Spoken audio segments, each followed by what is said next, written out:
The fort at Chittor is reckoned among the most famous forts in India, not only because it is one of the oldest forts in Rajasthan, but also because for generations it was considered impregnable, invincible.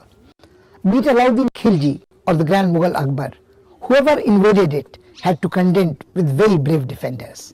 The fort has thick ramparts, big gates, sharp turns, like any other fort. But the best defense this fort had was the brave warriors who defended it.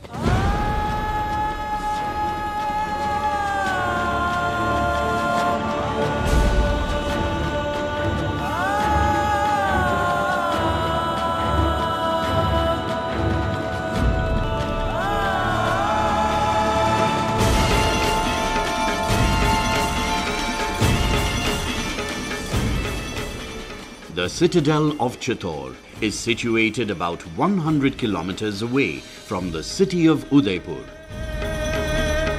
Known as the cradle of chivalry, it is an integral part of the proud history of Rajasthan, spanning 13 centuries.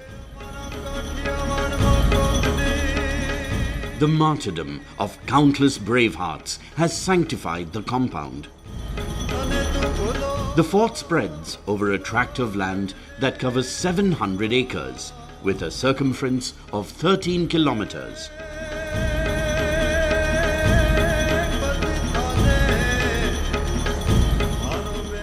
Bappa Rawal, the founder of the Mewar dynasty, defeated the local rulers and captured the site. Later, his successors made it their capital. Many of these rulers bravely resisted invaders, setting an example for others. A lot more has been written about Chittor, and a lot more of the stories of the bravery that took place at Chittor are known. So it is one of the kind of standard bearers for Rajasthan history. Fighting to the last is one of the things they talk about. Bravery, not turning one's back, those are some things that come to mind.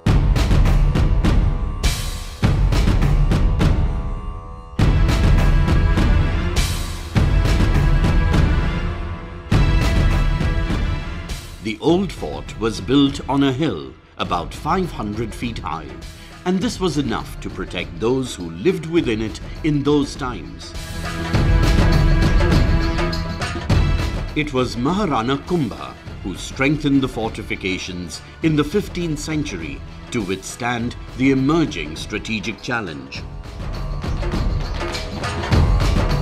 There is a local saying for Chittor, Gar to Chittorgarh, Baki sab Garaiya, which actually means that if there is a fort that has to be reckoned with, that is Chittor, whereas the others are just small fortresses.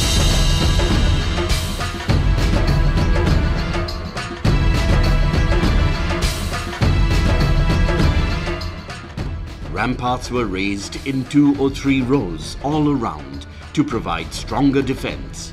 These were built on top of strong rocks.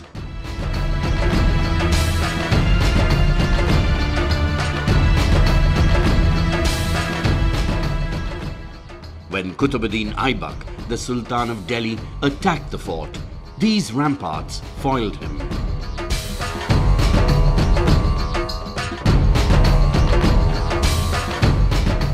It was the wealthiest fort.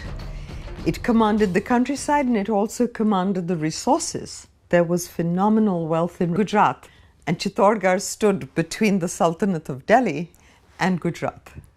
And they all wanted to reach Gujarat, its wealth and its access to the sea, and Chittorgarh was the bastion between them. So to conquer Chittorgarh was to command north and south.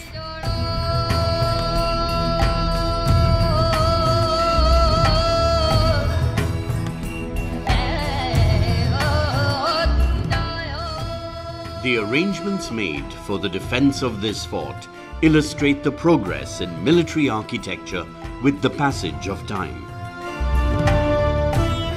The massive gates in Chittorgarh were built according to the canons of Hindu Vastu Shastra. In times gone by, a small city flourished, enclosed by these ramparts.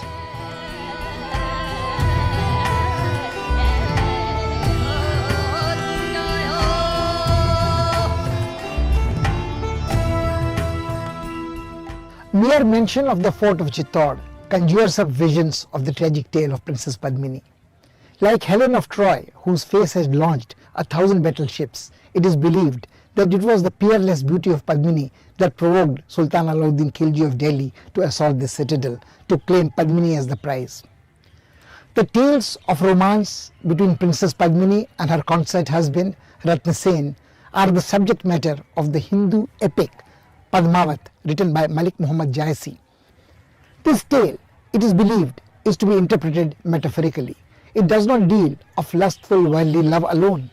It talks of the restlessness of the individual soul to be one with the Almighty. The depiction of Baramasa, the changing cycle of seasons, in this poem is supposed to be matchless in Hindi literature.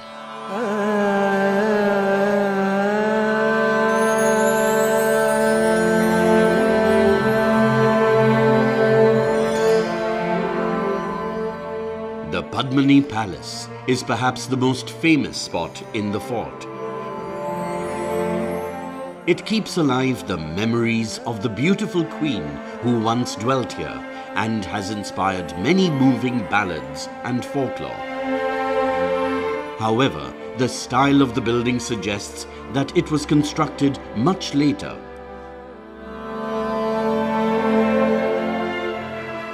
He laid siege to Chittorgarh, and when he finally gained access to and he wanted to meet Rani Padmini, he was promised by the Maharana that he could see her reflection in the Padmini Talab. So she came out of the palace down onto the steps and her reflection was seen in the pond. And Alauddin Khilji, of course, fell madly in love with her, and through deceit he was determined to get her through fair means and foul. And then, of course, the famous story of once Chittorgarh fell and Rani Padmini led the Johar of Chittorgarh.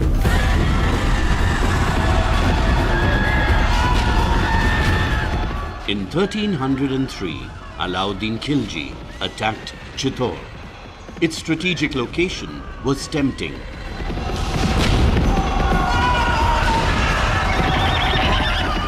After a long siege, lasting many months, the fort was subdued. The Guardians fought bravely to the last breath. Over 50,000 soldiers were killed.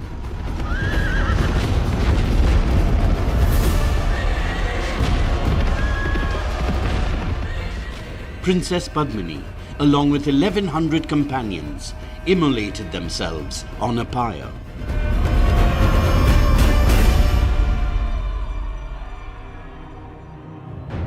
After the battle, scenes of devastation could be seen everywhere. This palace reminds us of the selfless sacrifice of warriors like Gora and Badal.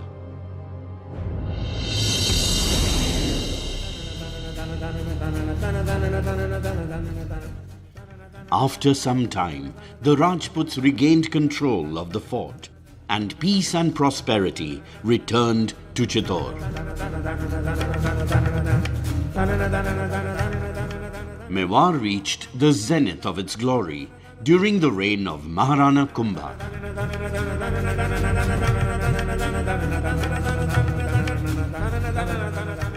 The palace that bears his name is a prominent building. It has a large hall of audience, and residential rooms for the queens are built along the corridors.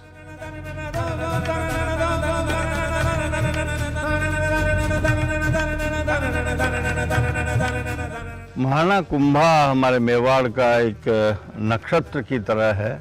वह बहुत सारी कलाओं के विद्वान थे। उन्होंने संगीत की सब विधाओं का वर्णन किया। खुद लड़ाका थे। उनकी एक विचित्र वीणा इंस्ट्रूमेंट इजाद किया, वो बहुत प्रसिद्ध हुआ, और उन्होंने मालवा और गुजरात जीता।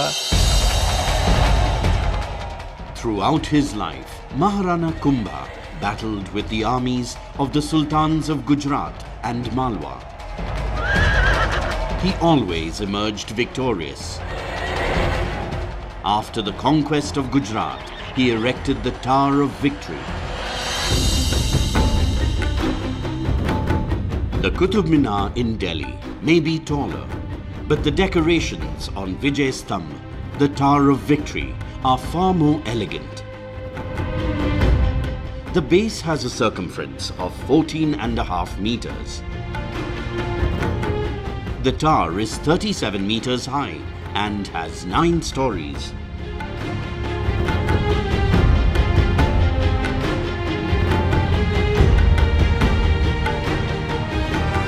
Linkage of the spiritual and the temporal, because the Vijay Stambh is built alongside the temple. Valor was as much an obeisance to God as it was the victory of the king. And I think that interplay defined the way kingdoms were built and India's heritage was built and respected.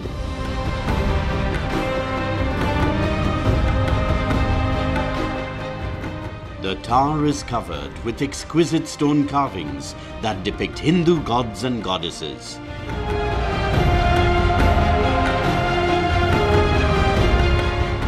Sculptures of the rivers Ganga, Yamuna and Saraswati, along with celestial creatures like Gandharvas and Apsaras, also decorate the walls.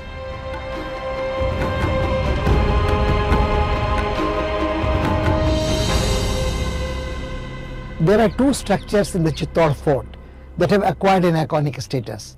These are the Tower of Victory and the Tower of Fame. The Tower of Victory was erected to commemorate the victory on the Gujarat front. It reminds us of the uses of military power to protect ourselves. And the Tower of Fame, erected next to the temple dedicated to Jain Tirthankars, reminds us, tells us how much more mighty is the moral force, the force that allows us to contend with enemies within and without, like anger, envy and lust. And such is the fame that makes man really immortal.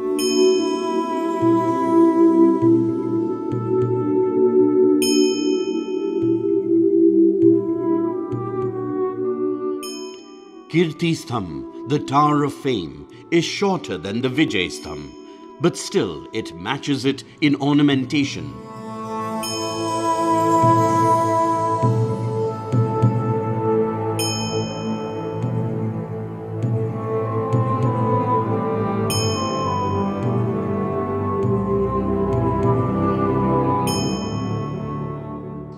The structure is decorated with unclad Jain idols, indicating that it was commissioned by a rich trader belonging to the Digambar sect.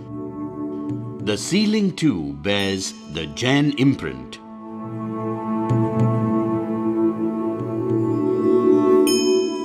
They were great patrons of the arts, and therefore there's music, there is poetry, there's great literature, there are Jain temples, there are Hindu temples. It all came under the patronage of the king. And so in peacetime there was a great flourishing of culture.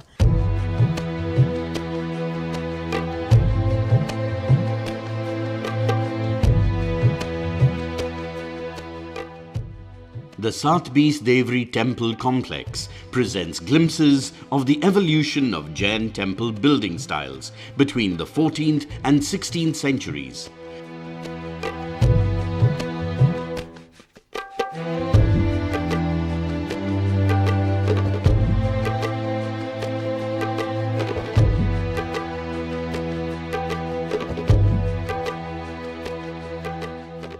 These shrines not only provided a place for worship, but also served as repositories of culture and seats of scholarship.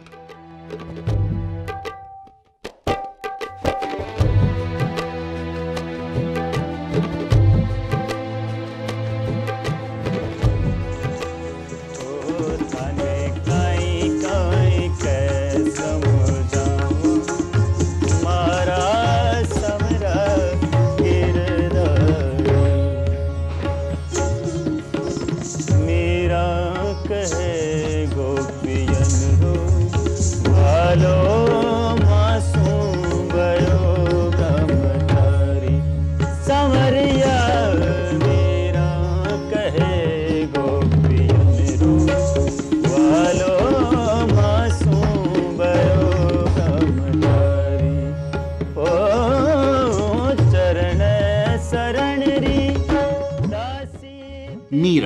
smitten by love for Lord Krishna, wandered from one place to another.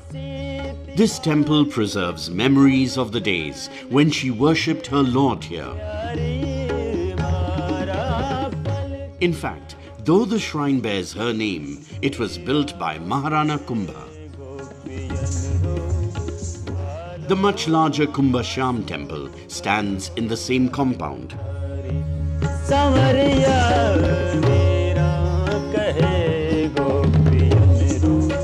One of the most memorable legends associated with the fort of Chittor is that of Meera. She was a Rajput princess married to a scion of the Chittor family. From the beginning, she was not attracted by the pomp and pageantry of the royal life. She wanted to share her life and her love for Krishna with the common people, be one with them in their sorrows and joys. Meera very courageously took a step to break those shackles of feudalism that restricted a woman from leading her life according to her own wishes. Her songs continue to be sung as devotional songs all over the land, from north to south, east to west, and move all the listeners.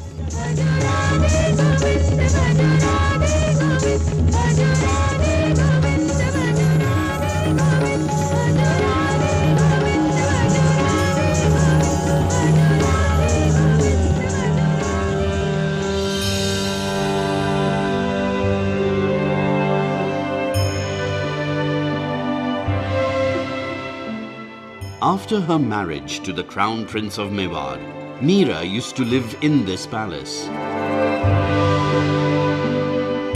However, she preferred the small temple to the confines of the large palace.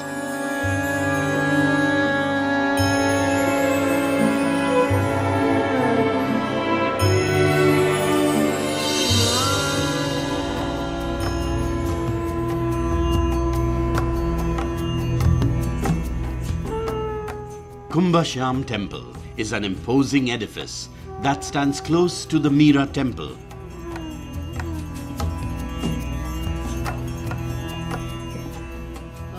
Idols of Sri Krishna, Balram and Subhadra are installed here.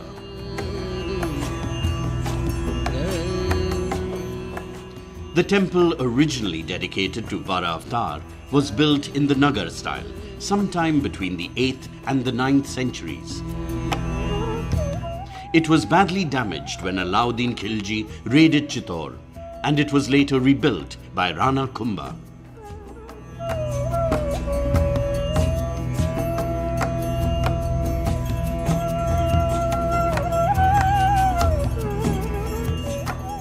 देवी देवताओं का अपना एक महत्व रहा है, श्रद्धा भी रहती है, विश्वास भी पनपता है।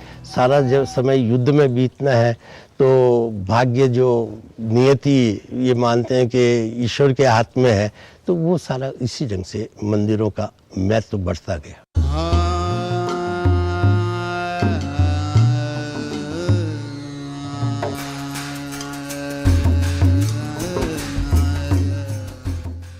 Jatashankar Mahadev Temple is another remarkable temple commissioned by Rana Kumbha, a devotee of Lord Shiva.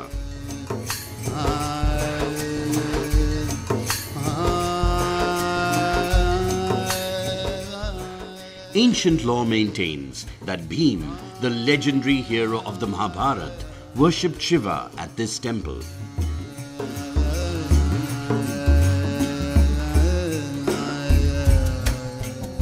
Mewar के महाराणा इकलिंग जी के दीवान कहलाते थे। वो कभी शासक नहीं कहलाते थे, इकलिंग जी के दीवान के रूप में थे। महाराणा के खिलाफ विद्रोह इकलिंग जी के खिलाफ विद्रोह है।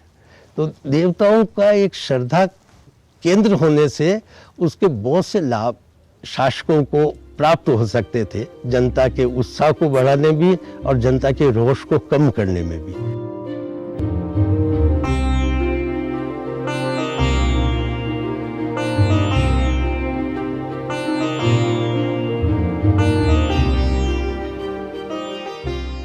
This shrine, dedicated to Adbhutnath, one of the epithets of Shiva, was built during the reign of Raimal in the 15th century.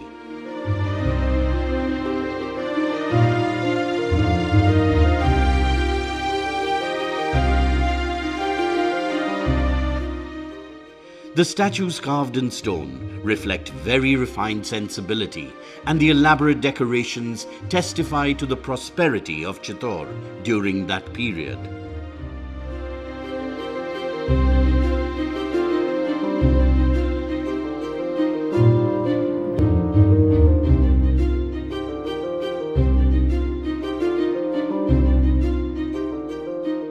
Chittor used to be the heart of Mewar.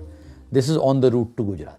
So all the caravan and trade caravans moving down from Delhi and from Ajmer and from North India towards Gujarat would pass close by through Mewar.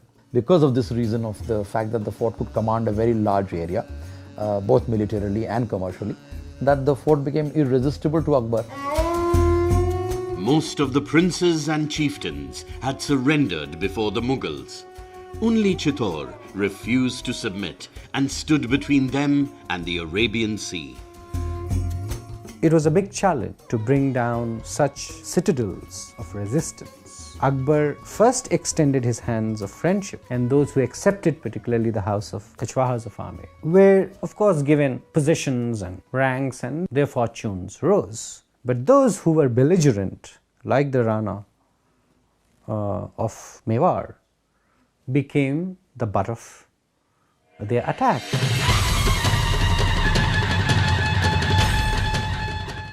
Emperor Akbar invaded Chittor in 1567. The citadel could be captured only after a 3-month-long siege. The infuriated victor ordered the large-scale slaughter of all those who had resisted his forces. Thousands lost their lives. Women in the palace chose death over dishonor.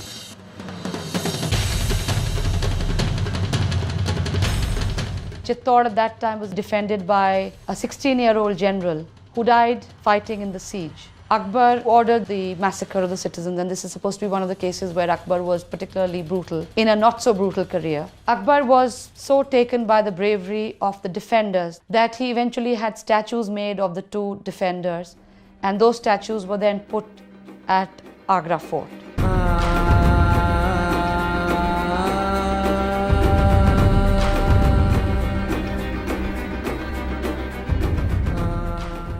This palace commemorates Jaimal and Patta, two brave soldiers in their teens who laid down their lives defending this fort. They continue to be worshipped like gods and have become unfading symbols of indomitable courage and selfless sacrifice.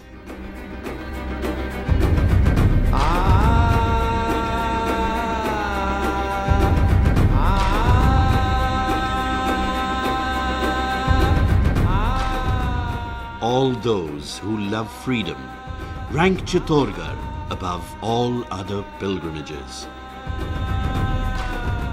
I long not to visit Gangasagar, Rameshwar or Kashi. It's only for Chittor that my eyes are always thirsty.